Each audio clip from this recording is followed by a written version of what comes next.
The Beast in the Cave. Written by H.P. Lovecraft. The horrible conclusion which had been gradually obtruding itself upon my confused and reluctant mind was now an awful certainty. I was lost, completely, hopelessly lost in the vast and labyrinthine recesses of the mammoth cave. Turn as I might, in no direction could my straining vision seize on any object capable of serving as a guidepost to set me on the outward path. That nevermore should I behold the blessed light of day, or scan the pleasant hills and dales of the beautiful world outside, my reason could no longer entertain the slightest unbelief. Hope had departed. Yet, indoctrinated as I was by a life of philosophical study, I derived no small measure of satisfaction from my unimpassioned demeanor, for although I had frequently read of the wild frenzies into which were thrown the victims of similar situations, I experienced none of these, but stood quiet as soon as I clearly realized the loss of my bearings. Nor did the thought that I had probably wandered beyond the utmost limits of an ordinary search cause me to abandon my composure even for a moment. If I must die, I reflected, then was this terrible yet majestic cavern as welcome a sepulchre as that which any churchyard might afford, a conception which carried with it more of tranquility than of despair. Starving would prove my ultimate fate, of this I was certain. Some, I knew, had gone mad under circumstances such as these, but I felt that this end would not be mine. My disaster was the result of no fault save my own, since unbeknown to the guide I had separated myself from the regular party of sightseers, and, wandering for over an hour in forbidden avenues of the cave, had found myself unable to retrace the devious windings which I had pursued since forsaking my companions.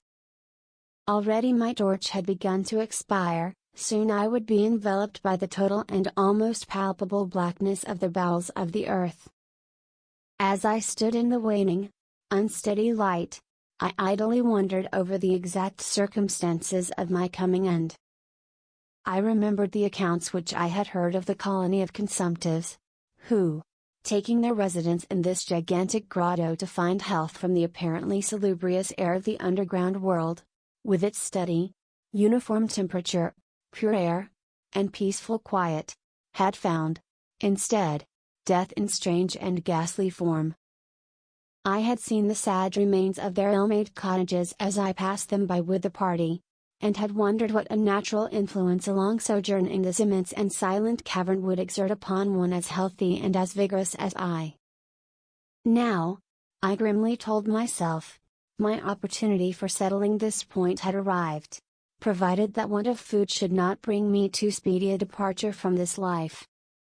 As the last fitful rays of my torch faded into obscurity, I resolved to leave no stone unturned, no possible means of escape neglected, so summoning all the powers possessed by my lungs, I set up a series of loud shoutings, in the vain hope of attracting the attention of the guide by my clamor. Yet, as I called, I believed in my heart that my cries were to no purpose, and that my voice, magnified and reflected by the numberless ramparts of the black maze about me, fell upon no ear save my own. All at once, however, my attention was fixed with a start as I fancied that I heard the sound of soft approaching steps on the rocky floor of the cavern. Was my deliverance about to be accomplished so soon? Had, then, all my horrible apprehensions been for naught, and was the guide, having marked my unwarranted absence from the party, following my course and seeking me out in this limestone labyrinth? Whilst these joyful queries arose in my brain, I was on the point of renewing my cries, in order that my discovery might come the sooner, when in an instant my delight was turned to horror as I listened, for my ever acute ear, now sharpened in even greater degree by the complete silence of the cave, bore to my benumbed understanding the unexpected and dreadful knowledge that these footfalls were not like those of any mortal man. In the unearthly stillness of this subterranean region, the tread of the booted guide would have sounded like a series of sharp and incisive blows. These impacts were soft, and stealthy, as of the padded paws of some feline. Besides, at times, when I listened carefully, I seemed to trace the falls of 4 instead of 2 feet.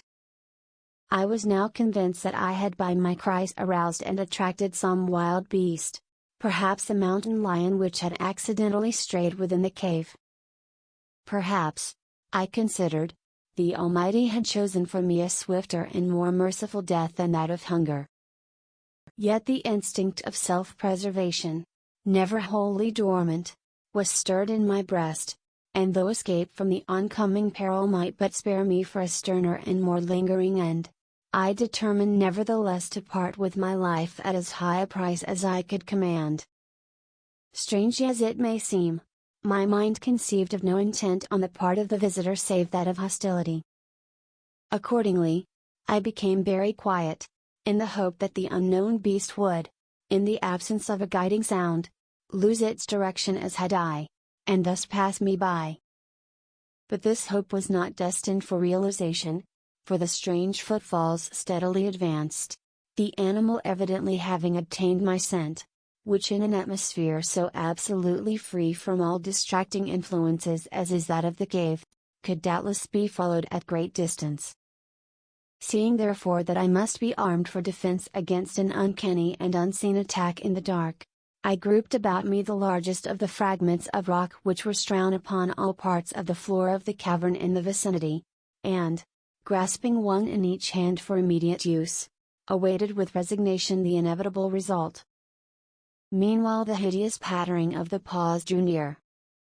Certainly, the conduct of the creature was exceedingly strange. Most of the time, the tread seemed to be that of a quadruped, walking with a singular lack of unison betwixt hind and 4 feet, yet at brief and infrequent intervals I fancied that but 2 feet were engaged in the process of locomotion. I wondered what species of animal was to confront me. It must, I thought, be some unfortunate beast who had paid for its curiosity to investigate one of the entrances of the fearful grotto with a lifelong confinement in its interminable recesses. It doubtless obtained as food the eyeless fish, bats, and rats of the cave, as well as some of the ordinary fish that are wafted in at every freshet of green river, which communicates in some occult manner with the waters of the cave. I occupied my terrible vigil with grotesque conjectures of what alterations cave life might have wrought in the physical structure of the beast, remembering the awful appearances ascribed by local tradition to the consumptives who had died after long residence in the cavern. Then I remembered with a start that, even should I succeed in killing my antagonist, I should never behold its form, as my torch had long since been extinct, and I was entirely unprovided with matches. The tension on my brain now became frightful. My disordered fancy conjured up hideous and fearsome shapes from the sinister darkness that surrounded me, and that actually seemed to press upon my body. Nearer, nearer, the dreadful footfalls approached. It seemed that I must give vent to a piercing scream, yet had I been sufficiently irresolute to attempt such a thing, my voice could scarce have responded. I was petrified, rooted to the spot. I doubted if my right arm would allow me to hurl its missile at the oncoming thing when the crucial moment should arrive. Now the steady pat, pat, of the steps was close at hand, now, very close. I could hear the labored breathing of the animal, and terror-struck as I was, I realized that it must have come from a considerable distance, and was correspondingly fatigued. Suddenly the spell broke. My right hand, guided by my ever-trustworthy sense of hearing, threw with full force the sharp-angled bit of limestone which it contained, toward that point in the darkness from which emanated the breathing and pattering, and, wonderful to relate, it nearly reached its goal, for I heard the thing jump, landing at a distance away, where it seemed to pause. Having readjusted my aim, I discharged my second missile, this time most effectively, for with a flood of joy I listened as the creature fell in what sounded like a complete collapse, and evidently remained prone and unmoving. Almost overpowered by the great relief which rushed over me, I reeled back against the wall. The breathing continued, in heavy, gasping inhalations and expirations, whence I realized that I had no more than wounded the creature. And now all desire to examine the thing ceased. At last something allied to groundless, superstitious, fear had entered my brain, and I did not approach the body, nor did I continue to cast stones at it in order to complete the extinction of its life. Instead, I ran at full speed in what was, as nearly as I could estimate in my frenzied condition, the direction from which I had come. Suddenly I heard a sound, or rather, a regular succession of sounds. In another instant they had resolved themselves into a series of sharp, metallic clicks. This time there was no doubt. It was the guide. And then I shouted, yelled, screamed, even shrieked with joy as I beheld in the vaulted arches above the faint and glimmering effulgence which I knew to be the reflected light of an approaching torch. I ran to meet the flare, and before I could completely understand what had occurred, was lying upon the ground at the feet of the guide, embracing his boots, and gibbering, despite my boasted reserve, in a most meaningless and idiotic manner, pouring out my terrible story, and at the same time overwhelming my auditor with protestations of gratitude. At length I awoke to something like my normal consciousness. The guide had noted my absence upon the arrival of the party at the entrance of the cave, and had, from his own intuitive sense of direction, proceeded to make a thorough canvass of the by-passages just ahead of where he had last spoken to me, locating my whereabouts after a quest of about 4 hours. By the time he had related this to me, I, emboldened by his torch and his company, began to reflect upon the strange beast which I had wounded but a short distance back in the darkness, and suggested that we ascertain, by the rushlight's aid, what manner of creature was my victim. Accordingly I retraced my steps, this time with a courage born of companionship, to the scene of my terrible experience. Soon we descried a white object upon the floor, an object whiter even than the gleaming limestone itself. Cautiously advancing, we gave vent to a simultaneous ejaculation of wonderment, for of all the unnatural monsters either of us had in our lifetimes beheld, this was in surpassing degree the strangest. It appeared to be an anthropoid ape of large proportions, escaped, perhaps, from some itinerant menagerie. Its hair was snow white, a thing due no doubt to the bleaching action of a long existence within the inky confines of the cave, but it was also surprisingly thin, being indeed largely absent save on the head, where it was of such length and abundance that it fell over the shoulders in considerable profusion. The face was turned away from us, as the creature lay almost directly upon it. The inclination of the limbs was very singular, explaining, however, the alternation in their use which I had before noted, whereby the beast used sometimes all 4, and on other occasions but 2 for its progress. From the tips of the fingers or toes long nail-like claws extended.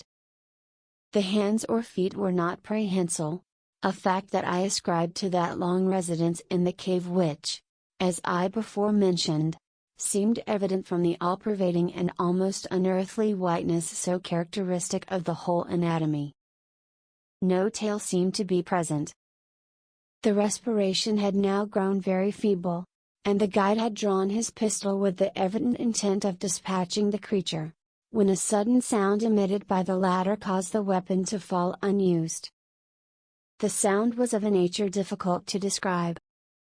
It was not like the normal note of any known species of simian, and I wondered if this unnatural quality were not the result of a long continued and complete silence, broken by the sensations produced by the advent of the light, a thing which the beast could not have seen since its first entrance into the cave.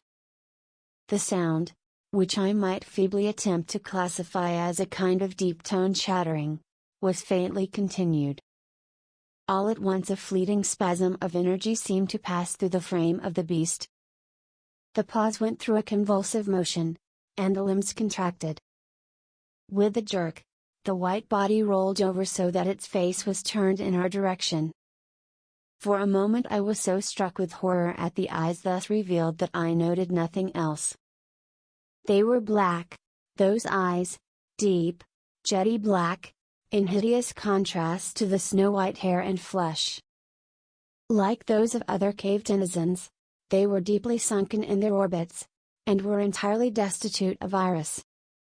As I looked more closely, I saw that they were set in a face less prognathous than that of the average ape, and infinitely more hairy.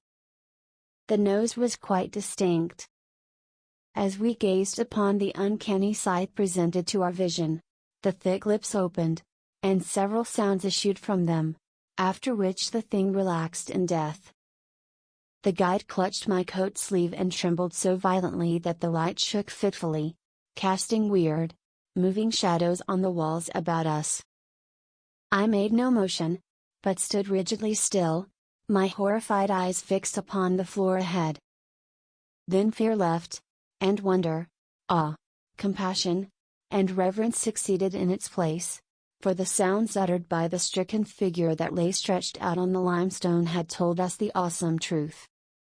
The creature I had killed, the strange beast of the unfathomed cave was, or had at one time been, a man.